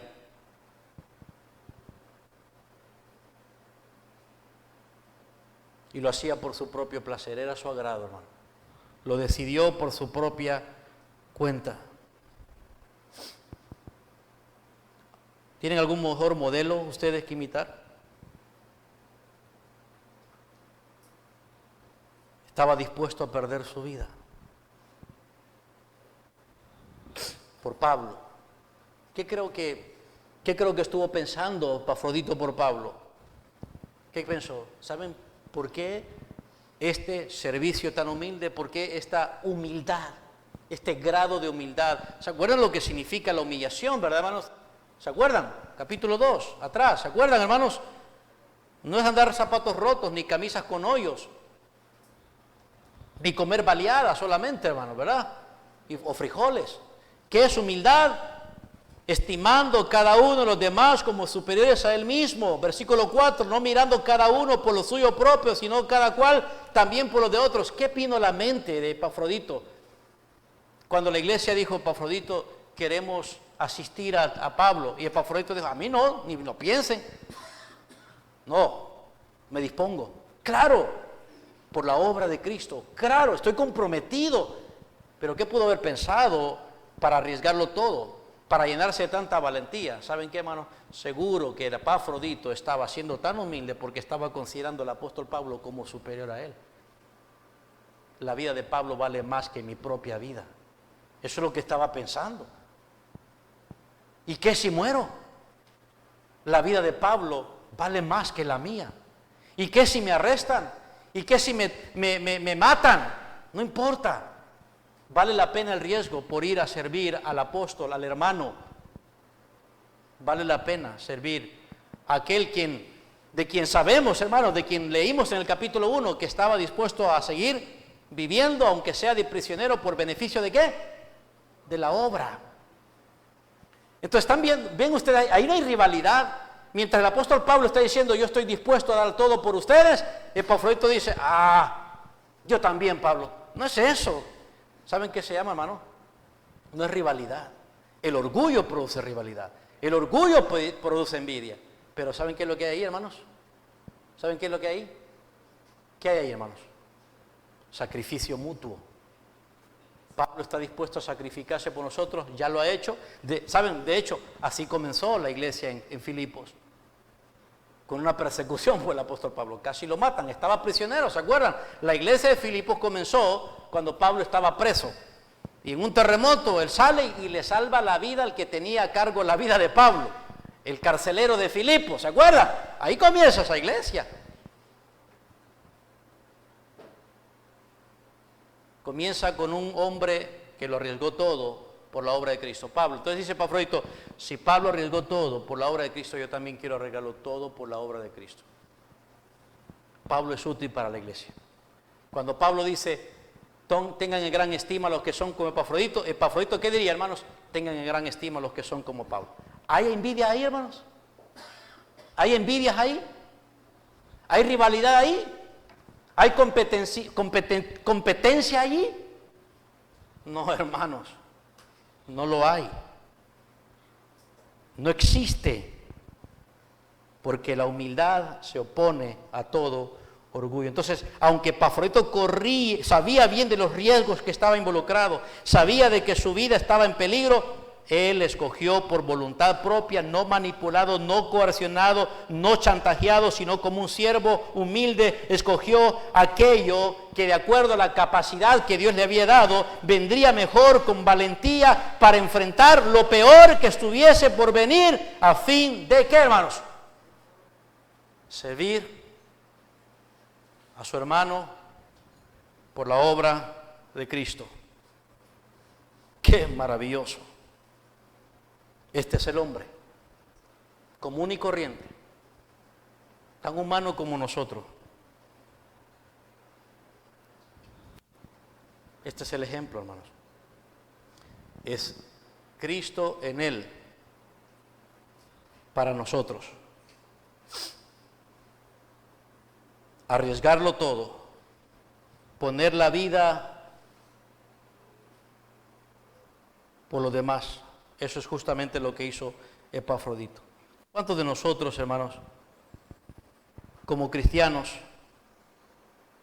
has tenido que dejar algo, sacrificar algo en beneficio de tus hermanos, de la obra? ¿Has tenido que dejar trabajo alguna vez por beneficiar la iglesia?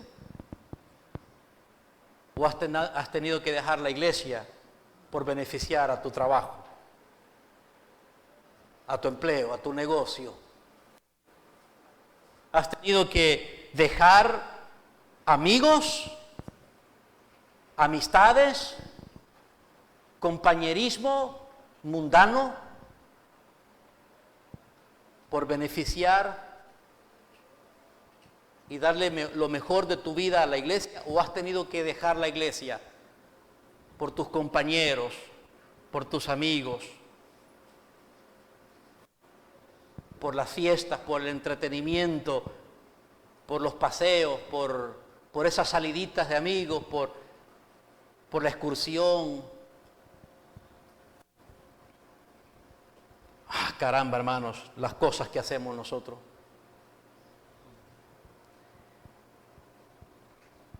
No llegamos ni siquiera al tobillo de este cristiano que estamos viendo aquí, hermano.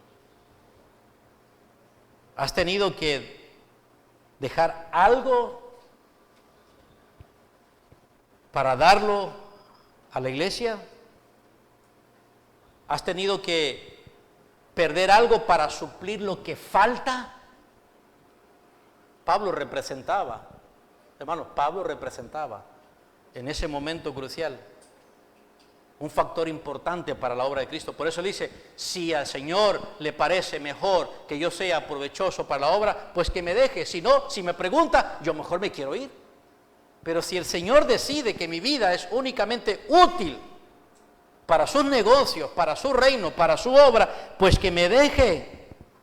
Y eso significaba para el apóstol Pablo, ¿qué? Sacrificar su mayor deseo. ¿Cuál es su mayor deseo, hermano? Su mayor ganancia, estar con Cristo, que es muchísimo mejor.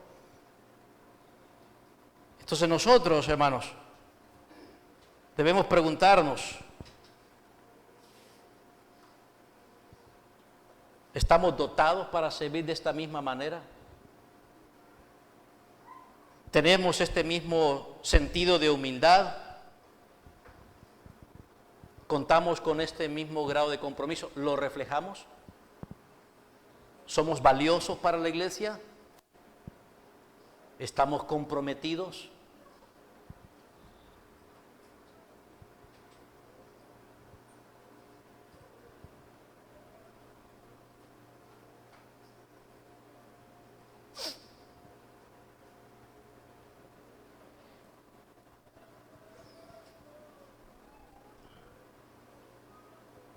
La edificación de la iglesia requiere de cristianos dedicados a sacrificarse por los demás. Sacrificarse por los demás. Hermanos, si nosotros no estamos dispuestos a hacer sacrificios mínimos, no ofrezcamos sacrificios grandes, porque nunca los haremos. Todos nosotros, los que estamos aquí, sabemos hacer sacrificio. Todos, hermanos. Todos. aún estamos dispuestos a hacer sacrificios con lo poco que tenemos con tal de lograr algo para nosotros mismos. Está dentro de nuestro interior. Hacer sacrificios por nosotros mismos. Pero estamos menos dispuestos y comprometidos a hacer sacrificios por otros y arriesgar nuestras vidas por otros y arriesgar lo que poseemos por otros. Arriesgar que algo se me pierda, arriesgar que algo se me arruine, arriesgar quedarme sin algo que tengo por otros. Pero estamos dispuestos a arriesgarnos por algo que yo hago, por algo que quiero. Todos.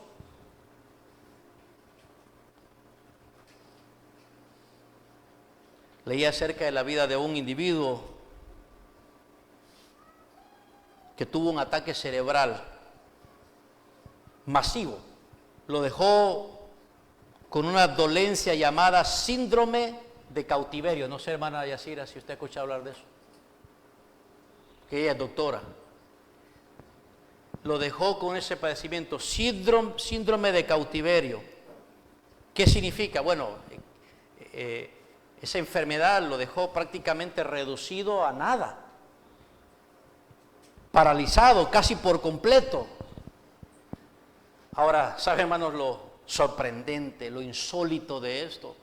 Es que ese individuo inmovilizado, paralizado casi por completo, casi un vegetal, pero no lo era, a pesar de eso, en ese estado pudo, escúcheme en esto, hermano, pudo escribir su libro.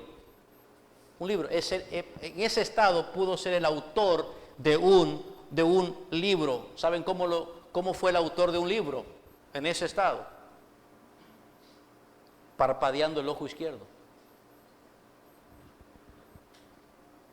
Él tenía un ayudante que le recitaba el alfabeto en español, el alfabeto, y ese alfabeto estaba codificado con una cantidad de parpadeos. Así que por cada letra había un código de parpadeo. Por tantos parpadeos entonces representaba una letra del alfabeto. Así entonces, cada vez que ella recitaba una letra, él parpadeaba. Y de esa manera ella iba escribiendo. Letra por letra, hermanos. Letra por letra. El libro le tomó más de 200,000 parpadeos para escribirlo.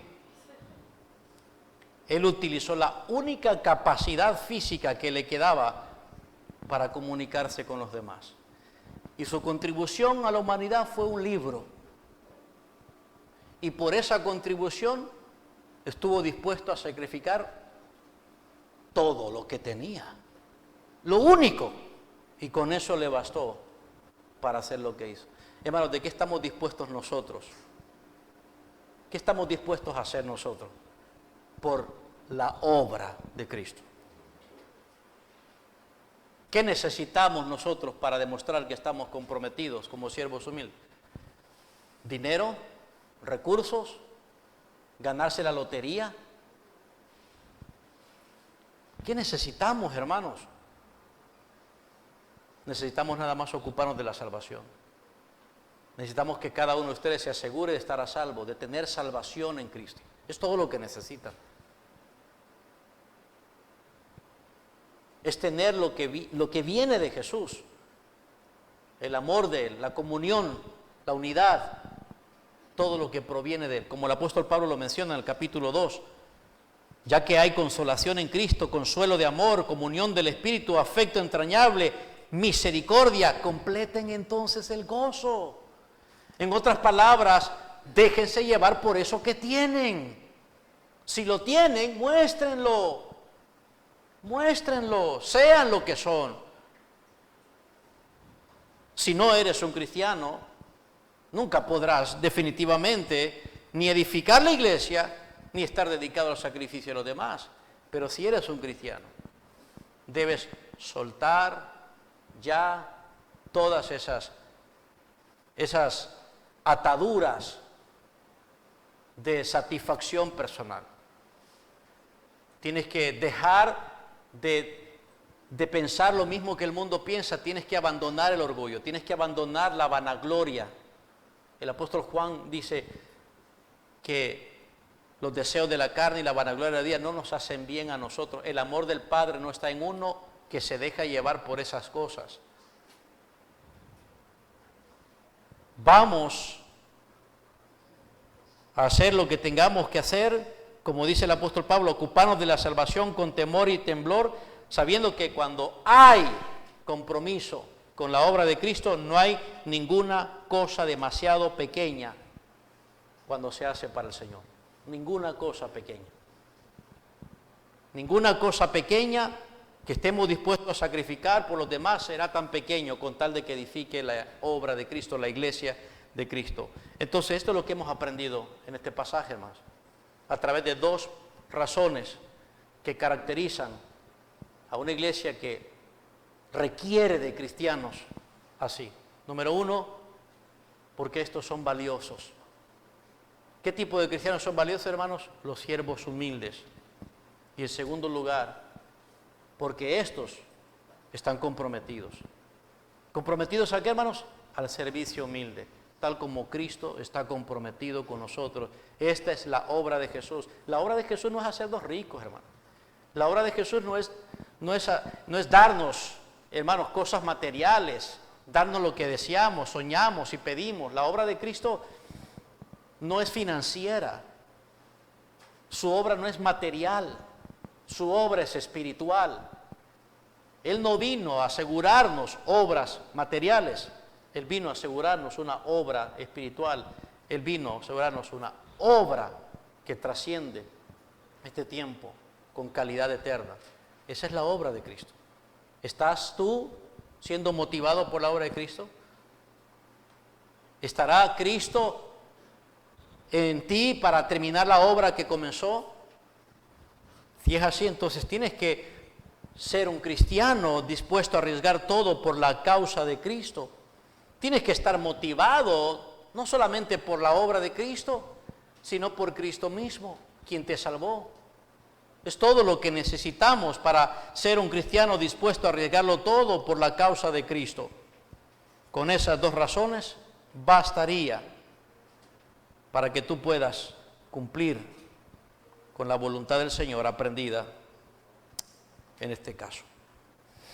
Bien, vamos a aplicar esto. ¿Habrá algún modo en el que se pueda ser un cristiano dispuesto a arriesgarlo todo por la causa de Cristo?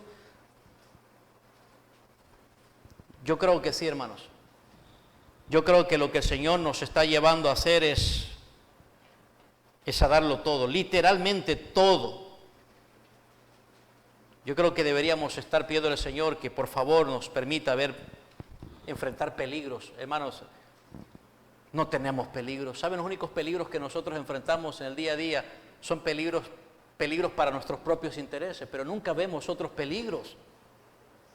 Que el Señor nos permita ver peligros serios para poder manifestar y poder demostrar cuán valientes somos y cuán comprometidos estamos para hacer favor a otros, para sacrificarnos por otros, para dejar de concentrarnos en nosotros, para darle la espalda a lo atractivo que nos gusta a nosotros, para dejar atrás la vida calculadora y comenzar, hermanos, a tener riesgos por la causa de Cristo. Porque si no corro riesgos, escuche bien esto, hermanos, si no corro riesgos, no estoy siendo como un siervo que Cristo fue. Miren, hermanos, el Señor ha convencido de pecado mi propio corazón. Es ese pecado de orgullo. Todos tenemos tendencias al orgullo. Todos tenemos tendencia a la autoprotección, a la autosatisfacción. Y espero que el Señor también los haya convencido a ustedes para que tomemos la decisión juntos de imitar a este hombre, o mejor dicho, que tomemos la decisión de pedirle al Señor que haga en nosotros lo que hizo en Epafrodito, de modo que nos podamos entregar a una causa más allá de nuestras vidas complacientes, de nuestras propias vidas satisfechas en nuestro egoísmo. Tenemos que aprender a ir en contra de la cultura, hermanos. Porque así como los filipenses, nosotros tenemos un mundo no romano y griego, sino el mundo actual, que promueve el orgullo y vivir una vida centrada en uno mismo. Tenemos que aprender a detestar la vanagloria de esta vida. Tenemos que aprender a llamar la vanidad como malo, a aborrecer la jactancia, a oponernos a la comodidad egoísta, porque de lo contrario, hermanos, si no aprendemos a hacer eso, nunca nos vamos a entregar completamente a Cristo. Y si no nos entregamos completamente a Cristo, a la obra de Cristo, no nos vamos a entregar el servicio a otros. No vamos a ser humildes. ¿Se imaginan, hermanos, morir con el mismo orgullo con el que fuimos salvados una vez? Nunca conoceremos la humildad. Nunca nos dedicaremos a la causa, a la obra y el reino y a la iglesia de Dios, sino que nos estaremos ocupando de nuestra propia vida. No nos ocuparemos de nuestra salvación y temblor. Será una contradicción creernos salvos y vivir condenados a una vida miserable de idolatría, de egoísmo y de satisfacción personal.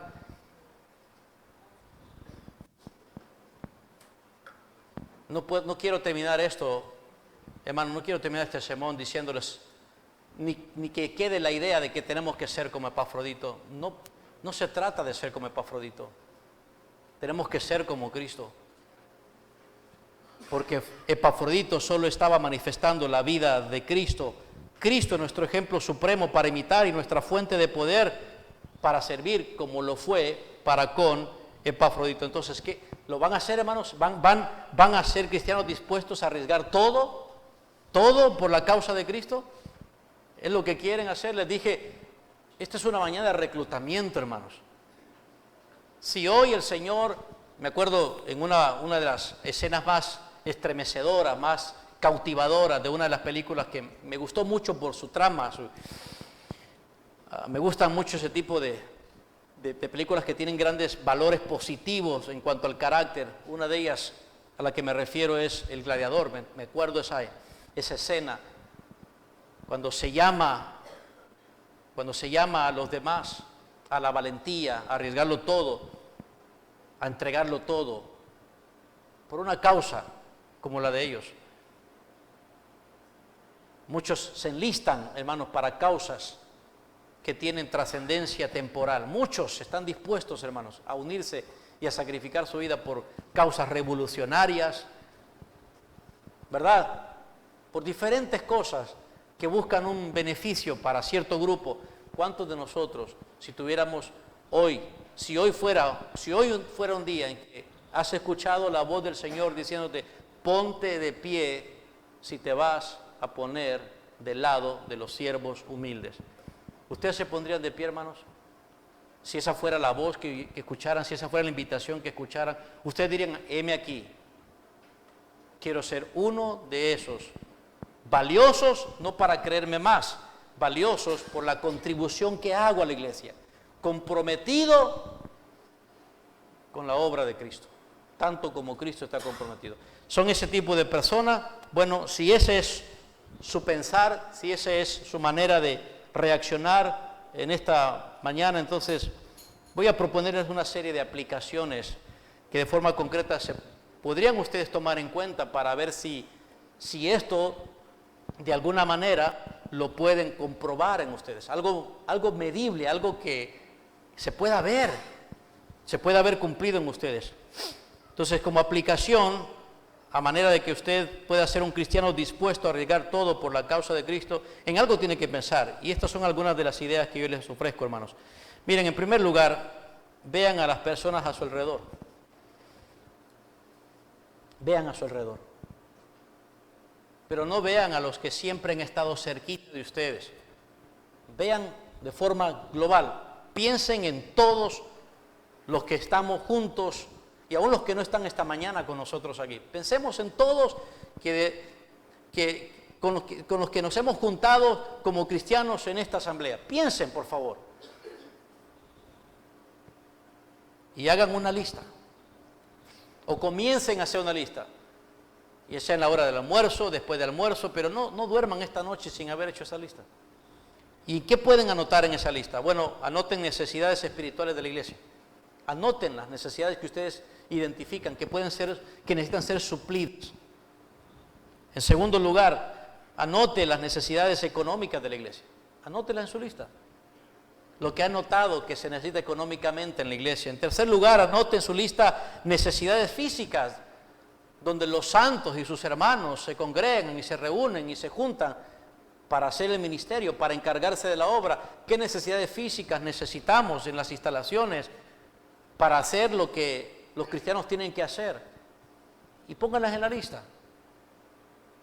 Recuerden, no se ponga a anotar lo que tiene, póngase a anotar simplemente lo que usted observa, porque lo que usted necesita en primer lugar, recuerde, es servicio humilde, es humildad, para que pueda ser capaz de ser empujado con valentía a suplir las necesidades, aun cuando tenga que arriesgar algo de lo que tiene.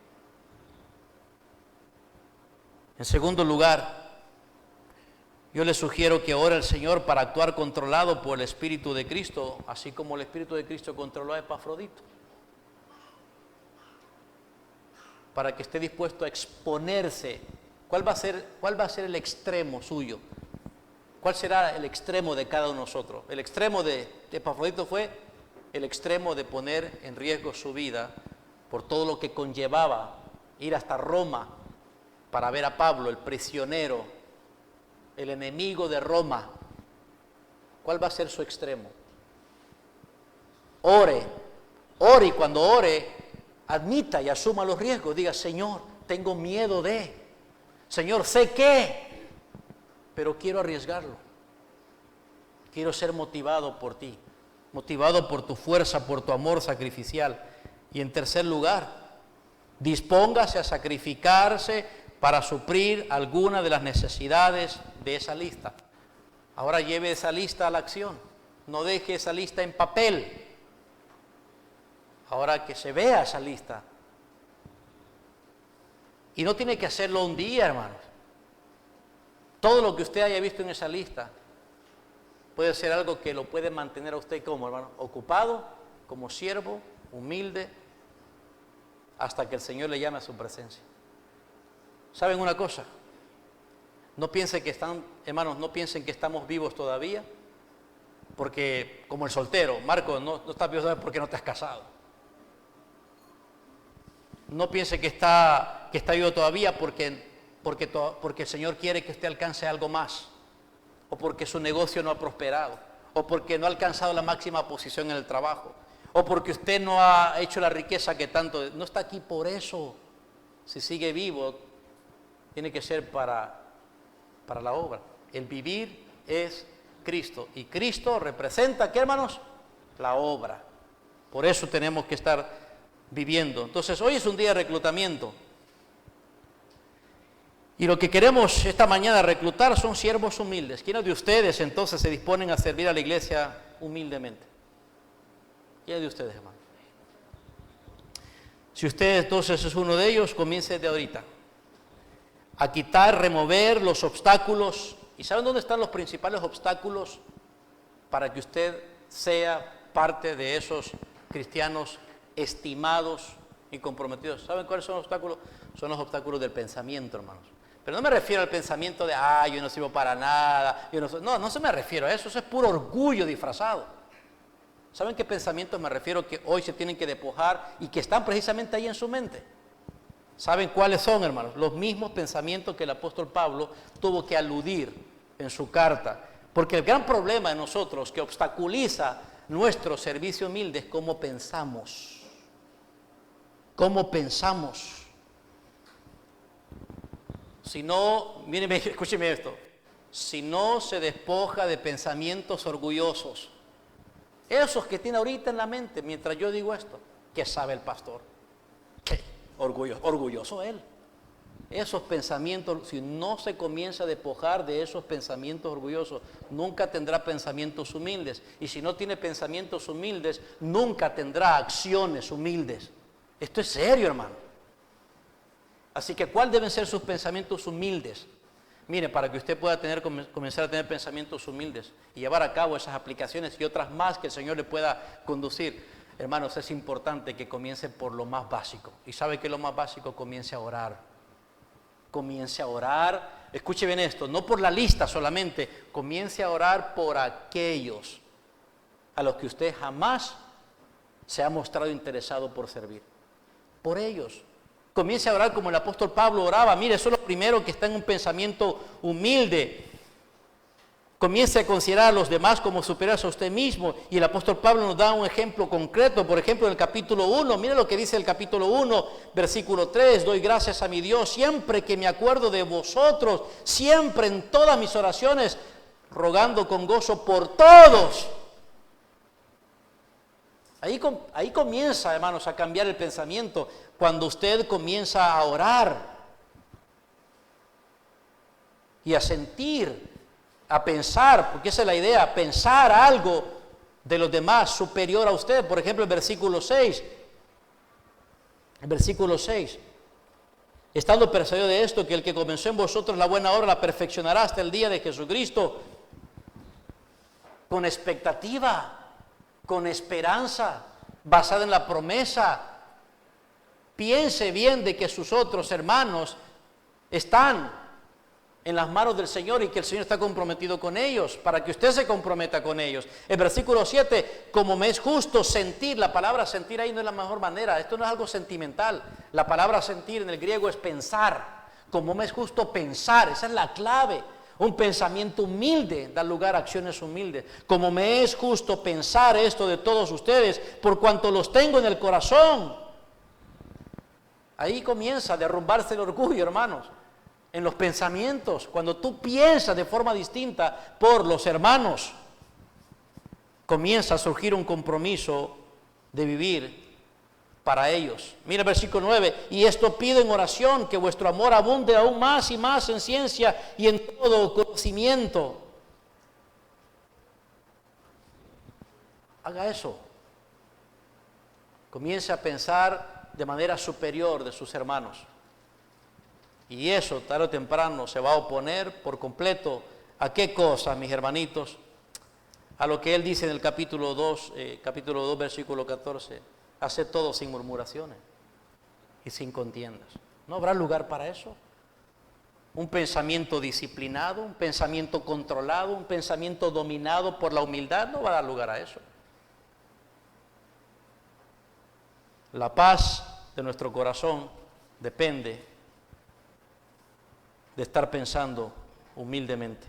La paz entre nosotros y nuestra relación de unidad depende de estar pensando humildemente. Y con pensamientos humildes tendremos cristianos humildes que actúan humildemente y que lo demuestran. Así que Dios cumpla su voluntad en nosotros. Aquí está. Cualquiera de ustedes entonces que está dispuesto a hacerlo, pídelo al Señor. Lo primero que tiene que pedir, Señor, perdóname por ser tan orgulloso. Perdóname por ser tan, pero tan orgulloso. Por ser tan vanidoso, por ser tan vanaglorioso. Perdóname por la arrogancia de mi corazón. Perdóname, lo confieso. Lo confieso. Este mensaje era para mí. Me arrepiento y quiero ser este tipo de siervo humilde. Como dice el canto que cantamos, para tu gloria. Porque el que se humilla, hermanos, Dios lo exaltará. Dios lo exaltará. Pongámonos de pie, vamos a orar.